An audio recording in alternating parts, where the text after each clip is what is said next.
Gonna be honest here, I honestly think we've hit the most obscure Pokemon manga with today's manga, Phantom Thief Pokemon 7. As you can tell from the title, it's a very different from your typical Pokemon manga. Instead of following your main character out to collect gym badges and take on the Pokemon League, our main character is a thief, going around stealing stuff. That's something unusual for a Pokemon manga. So I guess now let's talk about our main character, Hiyori. Yes, as I pronounced that correctly because I've heard it pronounced before, even though I stated earlier do not speak Japanese. By day, he's a gentle baker working at a bakery called Sun Sun because I don't know why. But by night, he becomes the Phantom Thief Pokemon 7. And no, I have no idea why he's called that. He doesn't even use 7 Pokemon, so why is it called Pokemon 7? Are there 6 other Pokemon Phantom Thieves? I have no idea.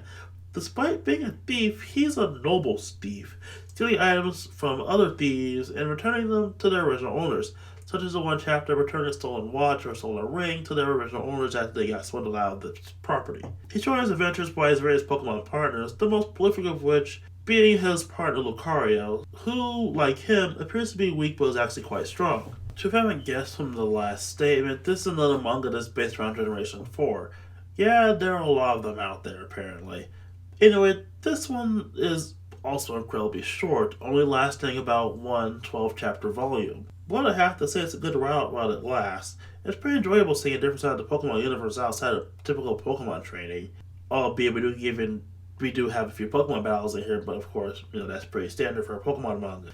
Anyway, of course the plot is up being tangled with stuff against Team Galactic and a new notable member of the group in Io, who keeps the naming theme by being named after one of Jupiter's moons, which I think is symbolic as she may or may not be under Jupiter, who's a commander of Team Galactic for those who don't remember.